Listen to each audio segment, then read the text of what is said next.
The phone buzzed against the kitchen counter, its screen lighting up with another message. I wouldn't have noticed if Lucy hadn't pointed at it while munching her cereal. "Daddy's phone is dancing again," she said, milk dribbling down her chin. "I'm Claire," and that moment changed everything. The notification preview caught my eye as I reached to silence it. "Can't wait to see you this weekend. Last time was." The rest disappeared behind the lock screen, but my hand froze midair, hovering above the device like it might bite. Ryan was supposed to be taking Lucy to her soccer tournament this weekend. He'd promised her 3 times already, each promise more elaborate than the last. I glanced at our daughter, still focused on drowning her cereal pieces one by one, blissfully unaware of the storm brewing in my chest. "Sweetheart, finish up quickly. The bus will be here soon," I managed to say, my voice steadier than I felt. The phone buzzed again. And again. Each vibration sent tiny earthquakes through my rib cage. "Where is Daddy?" Lucy asked right on cue. "Early meeting." The lie tasted bitter. Ryan had left before dawn, claiming exactly that. Now I wondered how many other early meetings had been lies. I picked up his phone, telling myself I was just silencing it for Lucy's sake. The messages kept coming, filling the screen with preview snippets that read like puzzle pieces falling into place. "Last night was incredible. Miss your hands already. Can't focus at work thinking about." My fingers trembled as I set the phone down. The kitchen suddenly felt too small, too warm, too everything. "Mom, you're squishing the orange." I looked down to find pulp oozing between my fingers, the fruit crushed beyond recognition. I hadn't even realized I was holding it. "Just checking if it's ripe," I said, forcing a smile. "Go brush your teeth, okay?" Lucy slid off her chair, her footsteps echoing up the stairs. Each thump matched my heartbeat, growing louder, faster. I grabbed my own phone, dialing Megan's number without thinking. "Hey, what's up?" Her voice was cheerful, normal, everything my world had stopped being 5 minutes ago. "I need you to tell me I'm crazy," I whispered, eyes fixed on Ryan's phone. "I need you to tell me there's a perfectly reasonable explanation for why my husband's getting messages about incredible nights when he's supposed to be in early meetings." Silence stretched between us, heavy with understanding. "Oh, Claire." Megan's voice softened. "Do you want me to come over?" "No." I watched Lucy's half-eaten breakfast, the cereal now a soggy mess. Like my marriage, apparently. "No, I need to think. I need to." "Mom, the bus is coming." Lucy called from upstairs. "I have to go," I told Megan. "Lucy's bus is here. Call me later. Promise me." "Yeah." I hung up, mechanically gathering Lucy's backpack and lunchbox. As I watched her climb onto the bus, waving with that innocent smile of hers, something hardened inside me. Ryan had always said I was too trusting, too willing to see the best in people. He'd used that against me, hadn't he? His phone buzzed one final time. The preview message read, "Olivia, delete these messages. Your wife." I picked up the phone, my hand steady now. The passcode, Lucy's birthday, unlocked it on the first try. Of course it did. Ryan never thought I'd check. Never thought I'd suspect. That was his first mistake. His last one would be underestimating what I'd do about it. 3 days of watching Ryan's messages had taught me more about deception than 15 years of marriage. Each night, he'd delete the evidence, but not before I'd documented everything. The photos, the plans, the lies wrapped in digital kisses. All safely stored in my private email account. "I've got that big presentation this weekend," Ryan announced over dinner, his fork pushing pasta around his plate. "Might need to cancel Lucy's tournament." Lucy's shoulders dropped, but she kept eating. The quiet acceptance was worse than any tantrum. "The regional finals," I said, measuring each word. "The ones you've been promising to attend for months. Can't be helped." He shrugged, reaching for his wine. "Jenkins wants the whole team there. You understand, don't you, princess?" Lucy nodded, but her eyes stayed fixed on her plate. "It's okay, Daddy." It wasn't okay. Nothing about this was okay. "Jenkins," I repeated, tasting the lie. "Funny, I ran into his wife at the grocery store today. She mentioned he's in Vancouver this week." Ryan's fork clattered against his plate. "Different Jenkins. From the East Coast office." "Of course." I smiled, watching him squirm. The East Coast Jenkins who needs a Saturday presentation in the middle of your daughter's soccer tournament. Lucy looked between us, her forehead creasing. She was too smart not to notice the tension crackling across the dinner table. "Mom, may I be excused?" she asked, already pushing back her chair. "Of course, sweetheart. Don't forget to pack your uniform for tomorrow's practice." As soon as Lucy's footsteps faded upstairs, Ryan's facade cracked. "What's your problem tonight?" "My problem?" I laughed, the sound sharp enough to cut. "My problem is watching our daughter pretend she's not heartbroken every time you break another promise." "I'm providing for this family," he snapped, standing up. "Sometimes that means making sacrifices." "Sacrifices?" My hand tightened around my water glass. "Is that what you call meeting Olivia at the Marriott?" The color drained from his face. "What are you talking about? Delete your messages faster next time." I stood up, gathering plates with steady hands. "Or better yet, don't make plans with your mistress on our daughter's birthday weekend." "Claire, I can explain." "Save it." I turned on the faucet, letting the water drown out whatever excuse he was crafting. "I wonder what the real Jenkins would think about you using his name to cover your affair." Ryan grabbed my arm, spinning me around. "You're jumping to conclusions. Olivia's just a colleague. A colleague who sends you photos I really hope Lucy never sees?" I yanked my arm free. "Don't insult my intelligence, Ryan. It's bad enough you're insulting our marriage." His phone buzzed in his pocket. We both froze, knowing exactly who it was. "Go ahead," I said quietly. "Answer it.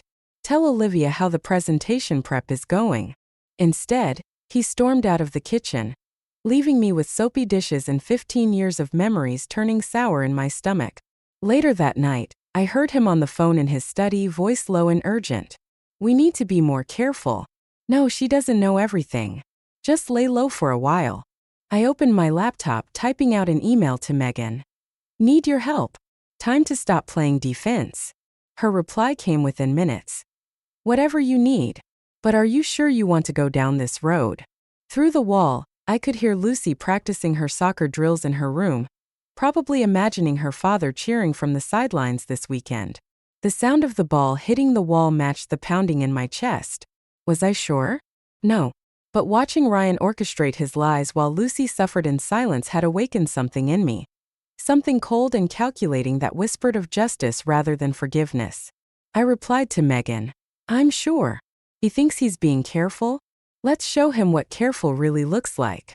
The ball thumped against the wall one last time before Lucy called out, "Mom, can you help me practice tomorrow since Daddy's busy?" "Of course, sweetheart," I called back, already formulating plans. "I'll always be there for you." Unlike some people, I intended to keep that promise.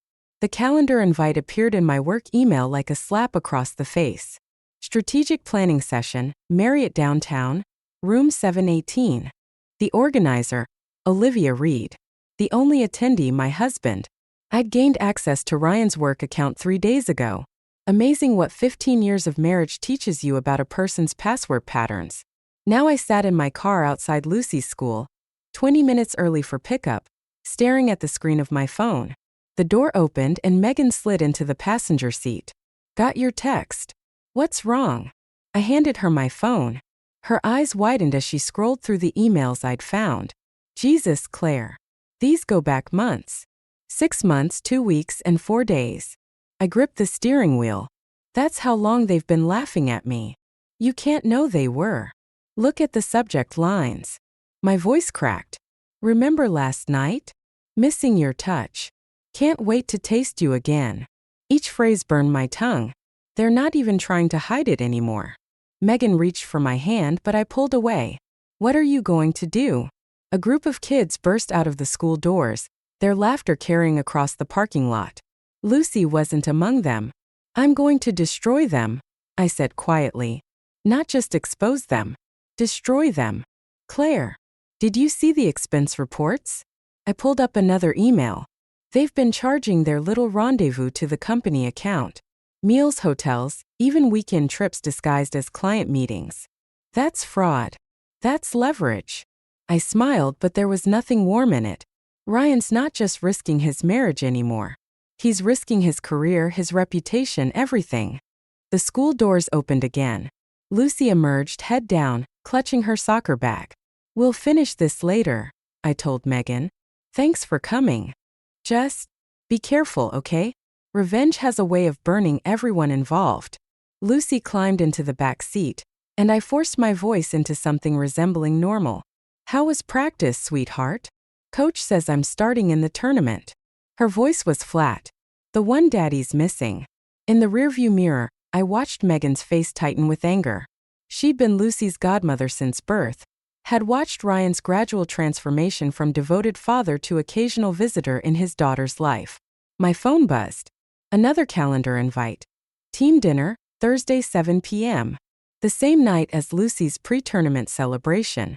"Lucy, honey, would you like to have dinner at Aunt Megan's on Thursday? I need to take care of something important." Is it more important than my celebration dinner? The question hit like a punch to the gut. I was becoming just like him, wasn't I? "No," I said firmly. "Nothing's more important. I'll move my plans." I opened the calendar invite, my finger hovering over decline. Instead, I clicked accept. "Actually," I said, an idea forming, "why don't we all go to that new Italian place you love? We can invite Daddy too." Lucy's face lit up. "Really? Really?" I caught Megan's questioning look. "In fact, I'll make the reservation right now." The same restaurant where Ryan and Olivia had their weekly team dinners. The same restaurant where, according to the expense reports, they'd been growing increasingly careless about their displays of affection. "Claire," Megan whispered. "What are you planning?" I typed out a quick message to Ryan. "Family dinner Thursday. Non-negotiable. Lucy needs her father." His response came quickly. "Can't. Work dinner." "Funny," I replied. "I know exactly where that dinner is. Either show up for your daughter, or I show up at your dinner. Your choice." The typing indicator appeared, disappeared, appeared again. Finally, "What time?" 7 sharp. "Don't be late." I looked in the rearview mirror at Lucy, who was already planning what she'd order. Then at Megan, who seemed torn between approval and concern. "Sometimes," I said quietly so Lucy couldn't hear, "the best revenge isn't about destroying someone. It's about forcing them to destroy themselves." Thursday couldn't come fast enough. The Italian restaurant buzzed with Thursday night energy, but all I could focus on was the empty chair beside Lucy. 7:15 and still no Ryan. "He's coming, right?" Lucy asked, folding her paper napkin into smaller and smaller squares. "Of course he is, sweetheart." The lie tasted familiar now. "Why don't you tell Aunt Megan about your new soccer plays?" My phone vibrated. Not Ryan, but an unknown number. "Are you Claire Thompson? We should talk." "Tom Reed." My fingers froze over the screen. "Olivia's husband. How did he?" "Mom, look. Daddy's here." Lucy's face lit up, then immediately fell. Because Ryan wasn't alone. They stood in the entrance, Ryan, Olivia, and what appeared to be their entire team. 6 people, all wearing business casual. All looking as surprised to see us as we were to see them. "Claire." Ryan's voice cracked. "What are you?" "Daddy, over here." Lucy waved, oblivious to the tension crackling through the air. I watched Olivia's face drain of color as she recognized me from the company photos on Ryan's desk. The ones he hadn't bothered to remove, even as he shared her bed. "Lucy, honey," Ryan stammered. "I didn't realize. There's been a mistake." "No mistake," I said, standing. "You promised to be here for Lucy's celebration dinner. Remember?" The other team members shifted uncomfortably. One woman whispered something to her colleague, eyes darting between Ryan and Olivia. My phone buzzed again. "Tom. I have proof of everything. Meeting receipts, hotel bills, photos. Let me help you burn them both." "Ryan," Olivia touched his arm, "perhaps we should move to another restaurant." "Don't touch my daddy," Lucy said suddenly, her voice small but sharp. The silence that followed was deafening. "Lucy," Ryan started, but she cut him off. "You promised." Her napkin was now just confetti in her lap. "You promised you had work. But you're just having dinner with her." Again. Heads turned at nearby tables. One of Ryan's colleagues muttered something about waiting at the bar. My phone? "Check your email." "Tom. Claire, we should discuss this privately," Ryan hissed, stepping closer. Like you discussed the Marriott meetings privately? The words slipped out before I could stop them. Olivia's sharp intake of breath told me everything. She hadn't known he'd been caught. Ryan hadn't warned her about my discoveries. What's the Marriott? Lucy asked. Nothing, princess. Don't. My voice could have frozen hell. Don't you dare lie to her again. The email notification flashed on my phone. From Tom Reed, subject line.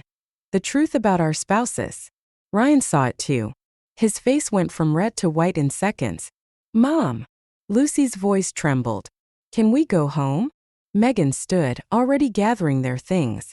I'll take her to my place. You two clearly need to talk. No, I said, surprising myself. No more talks. No more lies. I turned to Lucy. Yes, sweetheart, we can go home. Daddy has team dinner to attend.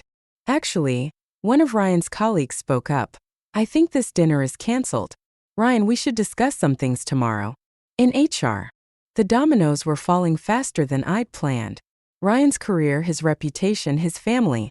All crumbling in real time. You did this on purpose, he snarled as we passed him. No, I replied quietly. You did this. I just made sure you couldn't hide it anymore. Outside, Lucy's small hand gripped mine tight enough to hurt. Is Daddy in trouble? I looked at my phone, at Tom's waiting email. At the truth that could destroy not just Ryan's marriage but his entire life. Yes, I said finally. But that's not your fault. None of this is your fault. My finger hovered over Tom's email. Opening it would give me everything I needed to finish what tonight had started. To burn Ryan's world to the ground. But Lucy's hand in mine reminded me that revenge, like love, leaves collateral damage.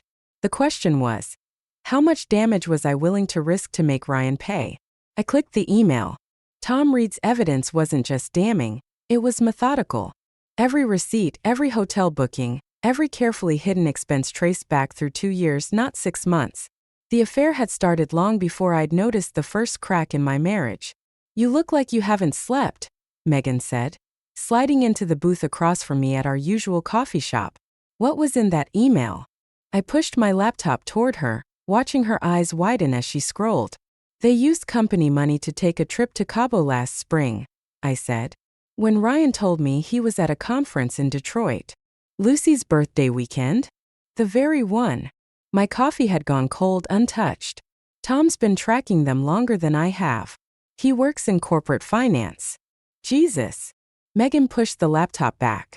What are you going to do with all this?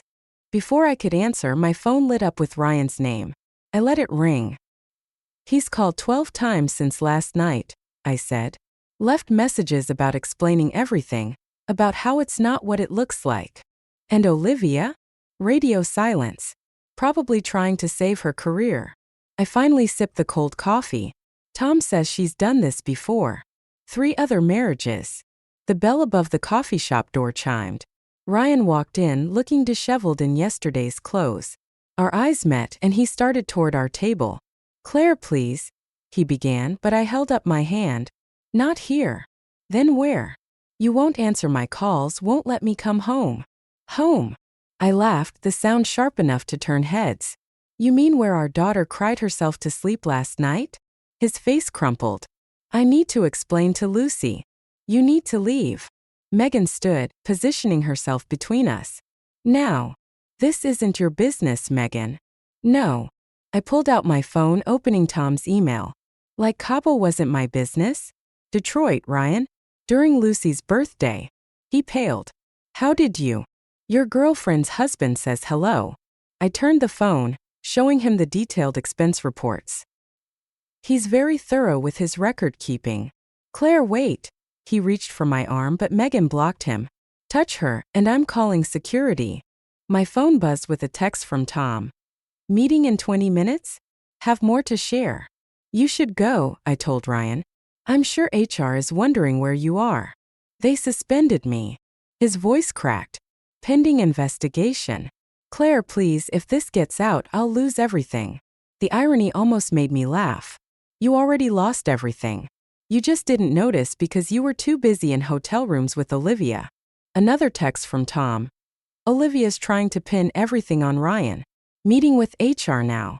Your girlfriend's throwing you under the bus, I said, standing. Better hurry back to the office before she finishes the job.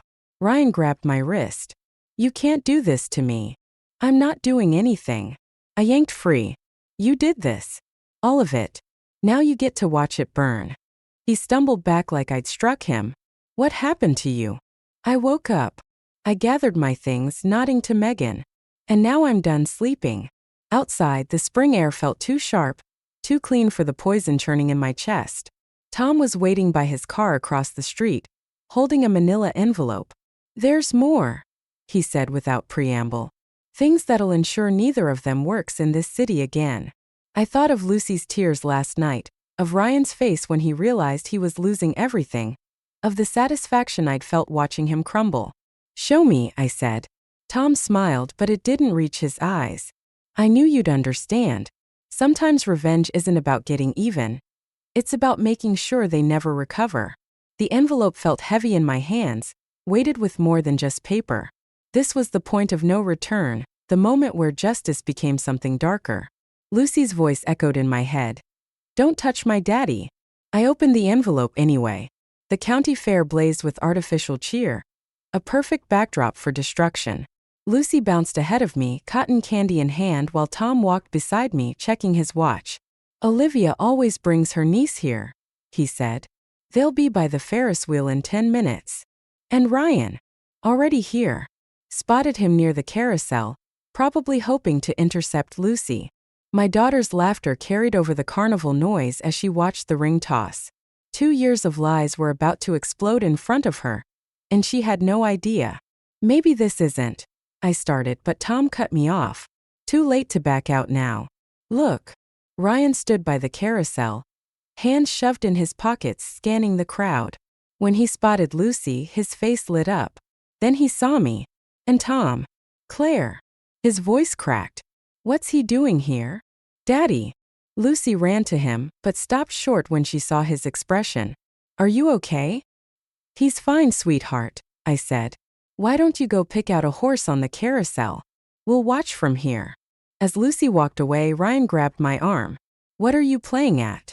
Funny, I was about to ask you the same thing. Tom's voice was ice. 3 o'clock, Ryan. By the cotton candy stand. Ryan turned. Olivia stood there, a young girl clutching her hand, her face draining of color as she spotted us.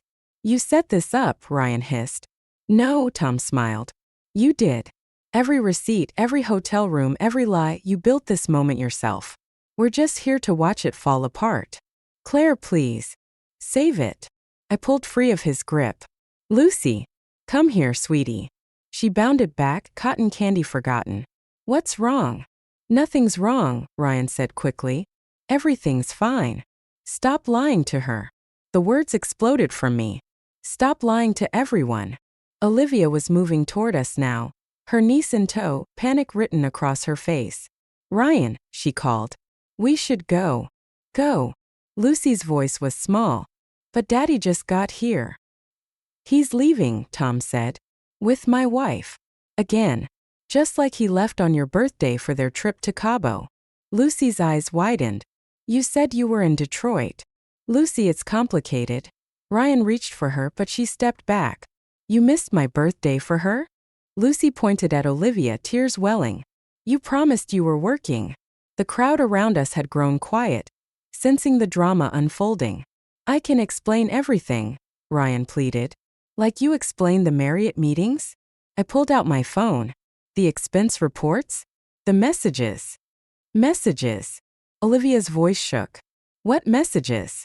The ones where you planned weekend getaways while my daughter cried herself to sleep, I said. The ones where you laughed about fooling everyone. You showed her our messages? Olivia turned on Ryan.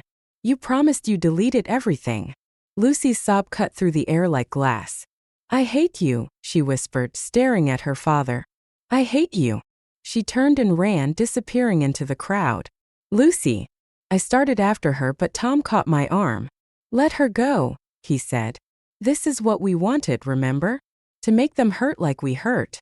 But watching my daughter flee, seeing her world shatter in real time, I realized I'd become exactly what I despised. I'd used my child's pain as a weapon, just like Ryan had. No, I pulled away from Tom. This isn't what I wanted at all. Claire. You used me, I said, the truth finally clear. You didn't want justice. You wanted to destroy them, and you used my pain to do it. Ryan and Olivia stood frozen, their secret life exposed under the garish carnival lights. But I couldn't focus on them anymore. Somewhere in this crowd, my daughter was learning that revenge doesn't heal wounds. It creates new ones. Lucy, I called, pushing through the crowd. Lucy, wait. Behind me I heard Tom laugh. You're all the same, he said. Too weak to finish what you start. But I wasn't listening anymore. My daughter needed me, and for the first time since this nightmare began, I knew exactly what I had to do. I found Lucy behind the Ferris wheel, curled into herself like she used to do during thunderstorms. Before I could reach her, Tom's voice cut through the carnival noise. You're making a mistake, Claire.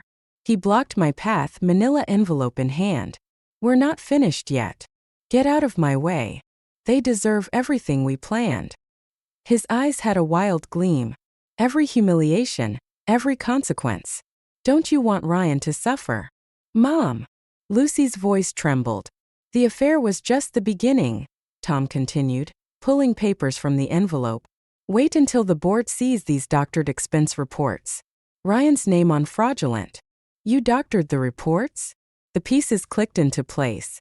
This was never about justice. You fabricated evidence to destroy them both. They destroyed us first. Lucy stood, wiping her eyes. You're mean. Like Daddy. Tom's laugh was hollow. Your daddy's worse than mean, sweetheart. He's. Enough. I stepped between them.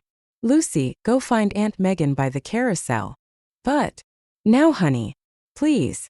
As Lucy ran, Ryan appeared through the crowd, Olivia close behind. Claire, wait, Ryan called. We need to talk. Perfect timing, Tom sneered. Ready to see your career implode? What's he talking about? Olivia demanded. Show them, Claire. Tom thrust the envelope at me. Show them what happens when they play with other people's lives. The envelope felt heavy with more than just paper. Heavy with choices, with consequences, with the power to destroy not just marriages but entire lives. I tore it in half. What are you doing? Tom lunged for the pieces, but I kept ripping. Choosing my daughter over your revenge. They cheated. They lied. And this makes you better? I scattered the shredded papers like confetti. Using me to execute your vendetta? Manipulating evidence to destroy them. Claire. Ryan stepped forward. I never meant. Don't. I held up my hand. You don't get to explain or apologize. Not yet. Right now our daughter needs counseling. Not revenge plots and public humiliation. You can't just let them walk away. Tom's voice cracked with desperation. Watch me. I turned to Ryan and Olivia. HR already has the real evidence. The actual receipts, the genuine emails. Whatever happens next happens legally. Not through manufactured crimes or public spectacles. You're weak, Tom spat. Just like Olivia said you'd be. Olivia flinched. Tom, don't. Oh, now she speaks. I laughed, realization dawning. You two planned this together, didn't you? Used my pain to execute your revenge while keeping your hands clean. The silence was answer enough. Get help, Tom. I stepped back. Before you become everything you claim to hate. Claire. Ryan reached for me, but I moved away. I'll have my lawyer contact you Monday. Lucy stays with me until we figure this out. And us. His voice was small. There is no us. Just co-parents trying to minimize the damage to our daughter. I started walking away, then turned back. Oh, and Ryan? Don't miss another soccer game. Ever. I found Lucy with Megan, clutching a stuffed animal like a shield. Is it over? She whispered. The bad part is. I pulled her close. Now we figure out the good part together. Behind us, I heard Tom's angry voice, Olivia's protests, Ryan's attempts to explain. But their drama felt distant now, like a storm moving away. Can we go home? Lucy asked. No, honey. I kissed her head. We're going to make a new home. A better one. The Ferris wheel lights painted patterns across her tear-stained face, and for the first time in months, I saw hope there instead of hurt. Sometimes the greatest revenge isn't destroying your enemies. It's refusing to let them destroy you. The divorce papers lay unsigned on my lawyer's desk while Ryan stared out the window. Outside, Lucy practiced soccer drills with her new team, unaware we were watching. "She's getting better," he said quietly. "She is." I slid the papers toward him. "Your turn." His pen hovered over the signature line. "I saw Tom yesterday. At the unemployment office. Ryan. He lost everything. His job, his reputation." He finally looked at me. "You could have done the same to me. Why didn't you?" "Because revenge doesn't heal anything." I watched Lucy execute a perfect kick. "And she needs a father, not a cautionary tale." The pen scratched across paper, making official what had been true for months. As Ryan stood to leave, he pulled an envelope from his jacket. "Olivia sent this. Said I should read it to you." "I don't need." "It's her resignation letter." His voice cracked. "She's moving to Seattle. Says she's sorry for everything." Through the window, Lucy waved at us. We both waved back, and for a moment I glimpsed the family we used to be. The family we'd never be again. "I got offered a transfer," Ryan said. "To the Chicago office." My heart stopped. "You're not taking it." "No." He smiled sadly. "Some distances can't be fixed. I'm staying here, finding a place close by. If that's okay." I nodded, surprised by the relief I felt. Lucy would like that. The soccer coach called the team together, Lucy's ponytail bouncing as she ran. She looked lighter these days, freer. Like she'd finally stopped waiting for disappointment. "Claire." Ryan paused at the door. "Tom came to see me last week. Wanted to team up, plan some kind of revenge against Olivia. Said you'd understand why." "What did you tell him?" "That he should watch Lucy play soccer instead. See what really matters." After he left, I sat alone in the office, looking at the divorce papers. 15 years of marriage reduced to legal terminology and signature lines. My phone buzzed with a text from Megan. "Still on for dinner?" Before I could reply, another message appeared from Tom. "We should talk. One last time." I blocked his number, then typed my response to Megan. "Yes. Bringing Lucy. She wants to show you her new soccer moves." Outside, Lucy's team erupted in cheers. She'd scored a goal, her first since everything fell apart. Her celebration dance was pure joy, untainted by adult complications or revenge fantasies. I gathered my things, ready to leave the lawyer's office and its painful paperwork behind. But as I reached for the door, I noticed something on the floor. A photo that must have fallen from Ryan's envelope. It showed our family at Lucy's 7th birthday, before the lies, before the betrayals. We were all smiling, genuine, and unguarded. I started to tear it up, then stopped. Instead, I tucked it into my wallet, behind the new photo of Lucy in her soccer uniform. Some memories deserve to survive, even if the relationships don't. Outside, Lucy ran to me, grass-stained and grinning. "Mom, did you see my goal?" "I did, sweetheart." I hugged her, breathing in the scent of sunshine and victory. "Ready for dinner with Aunt Megan? Can we get ice cream after?" "Of course." I took her hand, smaller and stronger than I remembered. "We can celebrate your goal." "And the divorce papers?" I stopped, startled by her directness. "How did you know about those?" She shrugged, suddenly looking older than 8. "Because you're smiling again. Like really smiling." We walked to the car together, leaving behind the lawyer's office and its final signatures. Ahead of us stretched a future without perfect endings or complete revenge, but with something better. Truth, healing, and a daughter who could still teach her mother about strength. Sometimes the best revenge isn't getting even. It's getting free.